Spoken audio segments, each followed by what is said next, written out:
Assalamualaikum warahmatullahi wabarakatuh. Perkenalkan, kami dari kelompok 9 kelas 12 IPS 1 akan mempresentasikan tugas bahasa Indonesia bab 4 mengenai menikmati novel. Sebelumnya perkenalkan, saya Julfi Pujara, anggota dari kelompok 9, absen 14, kelas 12 IPS 1. Dan saya Iqbal Maulana Yusuf, kelas 12 IPS 1, absen 11. Dan saya Afni Nur Latifah dari kelas 12 IPS 1, absen 1. Kami di sini akan menjelaskan beberapa materi yang akan kami sampaikan. Yang pertama, pengertian novel. Yang kedua, unsur intrinsik novel. Yang ketiga, tema. Keempat, latar. Kelima, penokohan. Keenam, alur atau plot. Ketujuh, sudut pandang. Dan yang terakhir, amanah.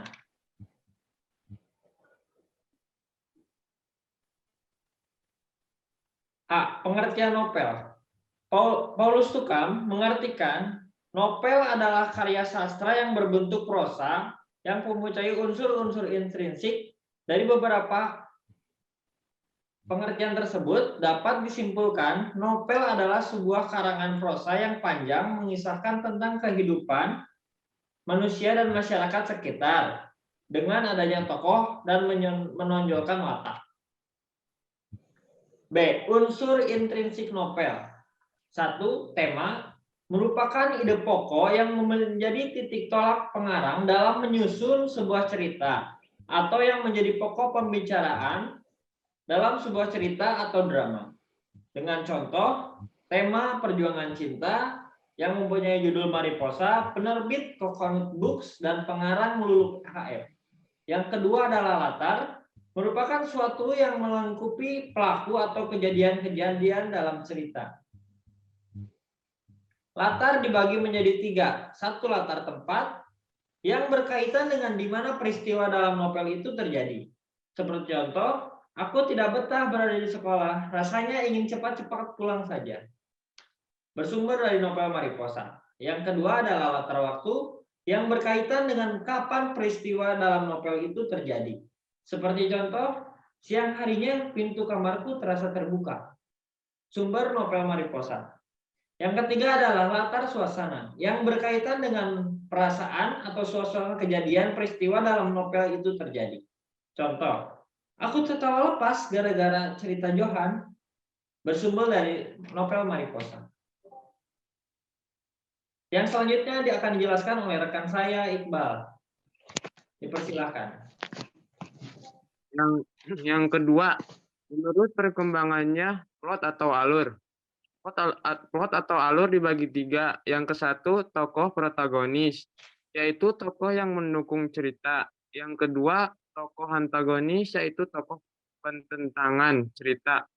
Yang ketiga, tokoh tritagonis, yaitu tokoh pembantu baik untuk tokoh protagonis maupun untuk tokoh antagonis.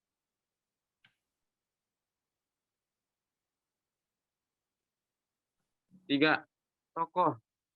A. Menurut perannya. Yang ke satu, tokoh utama adalah tokoh yang memiliki peran penting dalam suatu cerita. Tokoh ini merupakan tokoh yang paling banyak diceritakan, baik sebagai pelaku kejadian maupun yang dikenai kejadian. Yang kedua, tokoh tambahan. Tokoh tambahan adalah tokoh yang mempunyai peranan hanya sebagai penunjang tokoh utama di dalam sebuah cerita. A. Analitik. Analitik adalah metode di mana pengarang menggambarkan watak-watak tokoh dengan mendeskripsikan wataknya secara langsung. Dengan contoh, masih ada sosok ketua OSIS. Dengan contoh, masih ada sosok ketua OSIS tampan Juna yang memiliki top popularity di SMA Arwana ini. Sumber, novel Mariposa.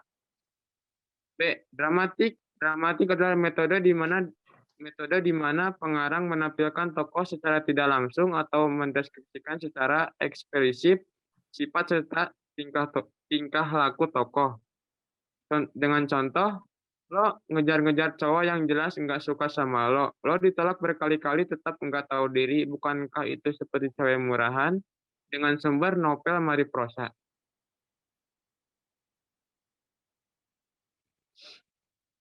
4. Penokohan. Penokohan adalah cara pengarang menampilkan tokoh-tokoh dalam cerita sehingga dapat diketahui karakter atau sifat pada tokoh itu. Dengan contoh, Aca, pemeran pertama yang tidak gampang menyerah dan tidak putus asa. Baik, jenius, manja, cerewet, ramah, keras kepala. Iqbal, dingin, sabar, jenius, datar. Glenn, baik hati, tidak sombong, ceria, ramah. Rian, baik hati, jahil, ceria, ramah. Yuna, tidak mau terkalahkan, baik, sweet, ramah. Tante Mama, baik hati, penyabar, selalu menerima keadaan, gaul, ramah, cerewet. Sumber Mari Prosa, novel Mari Prosa. Dan selanjutnya akan dijelaskan oleh rekan saya. 1. Alur maju, yaitu alur cerita atau jalan cerita yang menceritakan sebuah cerita secara urut dari awal sampai akhir cerita. 2. Alur mundur, yaitu cerita atau jalan cerita yang menceritakan sebuah cerita dari akhir cerita kembali ke awal cerita. Dan yang ketiga, yaitu alur campuran, yaitu adalah alur yang menceritakan cerita secara maju atau mundur.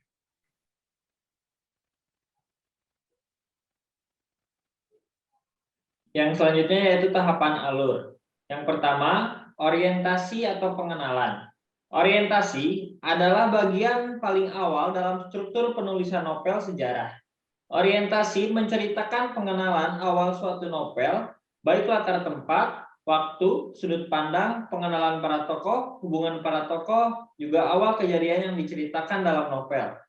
Seperti contoh, Luluk HF merupakan mahasiswa Universitas Muhammadiyah Malang yang lahir pada 14 Juni 1995. Sejak kelas 10 SMA, Luluk memiliki hobi berimajinasi, lalu dituangkan dalam sebuah tulisan. Yang kedua, konflik. Dalam sastra diartikan bahwa konflik merupakan ketegangan atau pertentangan dalam cerita rekaan, yakni pertentangan antara dua kekuatan, pertentangan antara dua tokoh, dan sebagainya.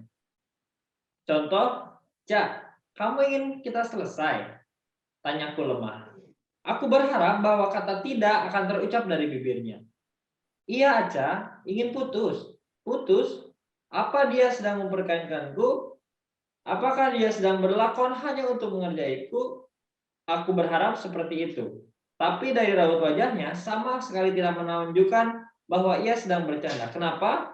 Tanya aku lagi. Yang ketiga adalah klimaks. Klimaks adalah puncak suatu masalah. Contoh, Aca membanting ponsel dengan kesal. Aku terkejut melihatnya. Ia sangat marah. Kenapa jadi dia yang marah? Harusnya aku bukan? Apa setelah pergi dan kembali, kata-kata itu saja yang ingin Iqbal ucapkan ke Aca? Tanya Aca menahan amarah. Yang keempat adalah anti klimaks. Anti klimaks adalah suatu masalah tersebut mulai dari ada jalan penyelesaian namun masalahnya belum selesai. Seperti contoh, hai Natasha, maafkan aku karena lama tidak ada kabar. Johan juga menjelaskan bukan ke kamu, maaf, aku harus mengejar mimpiku. Aku sangat ingin menjadi astronot. Kamu akan mendukungku kan? Aku berharap seperti itu. Apa kamu merindukanku? Aku sangat merindukanmu di sini. Yang kelima adalah resolusi atau penyelesaian. Resolusi adalah bagian akhir cerita di mana pertanyaan diselesaikan atau dibiarkan menggantung. 3.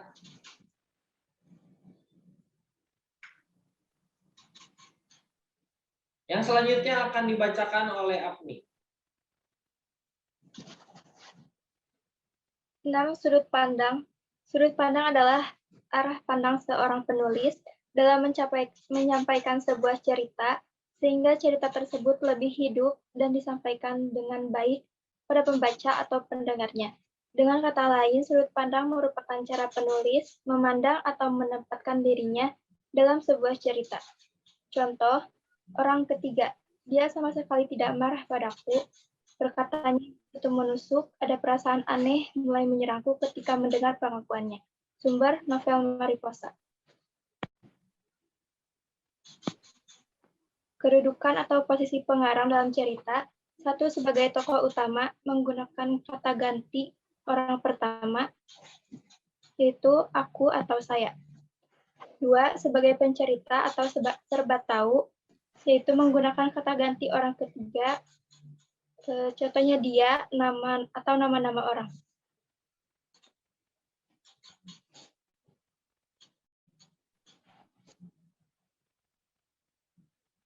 Yang ketujuh adalah amanat.